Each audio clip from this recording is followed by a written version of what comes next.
Pada zaman dahulu, di sebuah desa nelayan di air manis, Sumatera Barat, hiduplah satu keluarga nelayan. Karena kebutuhan keuangan keluarga, sang ayah akhirnya memutuskan untuk pergi merantau menyeberangi lautan. Namun sang ayah tidak pernah kembali ke kampung dan meninggalkan istrinya, Mande Rubayah. Sang istri kemudian membesarkan anak mereka, Malin, seorang diri.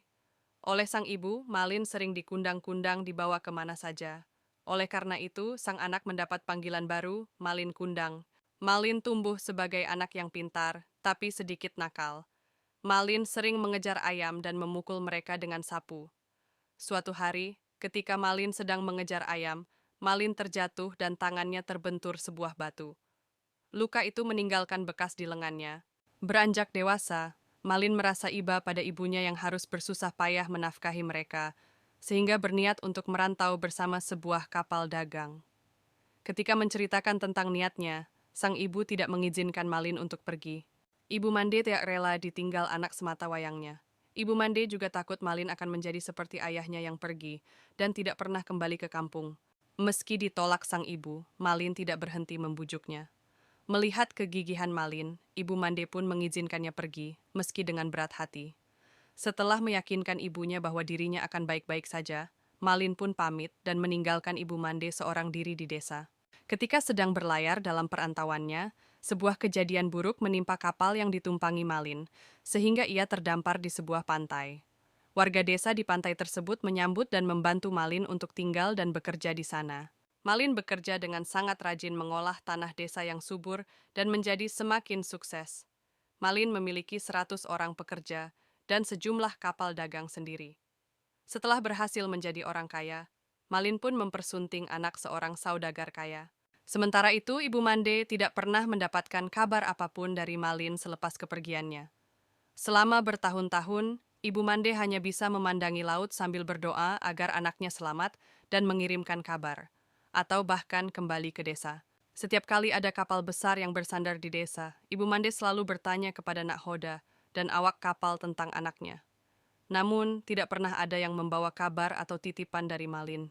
Suatu ketika, Malin bersama istri dan beberapa anak buah kapal pergi berlayar menggunakan kapal yang besar. Setelah berlayar beberapa saat, kapalnya berlabuh di suatu pulau. Tanpa disadari, ternyata itu adalah kampung halaman Malin. Melihat kapal besar yang berlabuh, warga desa, termasuk Ibu Mande, beramai-ramai berkumpul di tepi pantai. Mereka ingin menyambut kapal yang dikira milik seorang sultan atau pangeran itu. Dari kejauhan, terlihat sepasang pemuda dan pemudi berdiri di anjungan, mengenakan pakaian yang mewah. Ibu Mande melihat dan menyadari bahwa sang pemuda adalah Malin. Segera setelah kapal berlabuh dan kedua pemuda itu turun dari kapal, Ibu Mande berlari mendekati anaknya. Dari dekat, Ibu Mande melihat bekas luka di lengan sang pemuda dan menjadi semakin yakin bahwa pemuda itu adalah Malin. Ia kemudian memeluk Malin sambil memanggil namanya dan bertanya tentang kabarnya.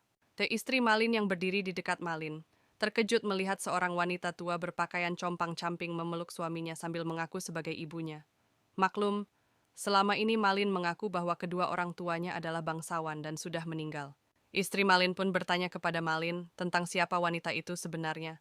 Karena malu kepada istrinya, Malin kemudian mendorong ibunya dan berkata kasar kepada Ibu Mande. Malin tidak mengakuinya sebagai ibu dan mengatakan bahwa ibunya tidak seperti Ibu Mande yang kotor dan miskin. Setelah itu, Malin memerintahkan istri dan anak buahnya untuk bergegas kembali ke kapal untuk berlayar. Ibu Mande yang sudah tua renta terkapar di pasir, menangis, dan sakit hati sampai pingsan. Setelah akhirnya tersadar, Ibu Mande tinggal sendiri di pantai, dan warga desa yang tadinya ramai sudah meninggalkannya. Ibu Mande juga melihat bahwa kapal Malin dan istrinya sudah berlayar jauh dari pantai. Sambil menangis, Ibu Mande berlutut sambil mengangkat tangan untuk berdoa kepada Tuhan. Ibu Mande berdoa jika pemuda tadi bukan Malin Kundang, Ibu Mande memaafkan perbuatannya. Tapi, jika pemuda itu adalah benar Malin Kundang, maka Ibu Mande mengutuknya untuk menjadi sebuah batu. Setelah Ibu Mande berdoa, langit yang tadinya cerah tiba-tiba berubah menjadi gelap. Hujan deras dan badai pun muncul.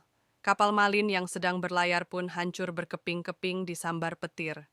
Keesokan harinya, ketika badai sudah reda, puing-puing kapal yang sudah berubah menjadi batu tersapu ombak ke suatu pulau.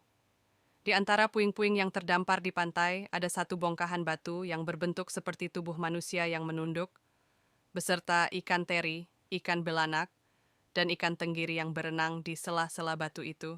Masyarakat setempat mempercayai batu itu adalah tubuh Malin yang dikutuk berubah menjadi batu karena durhaka kepada ibunya, dan ikan-ikan di sekitarnya adalah serpihan tubuh istri Malin yang sedang mencari suaminya.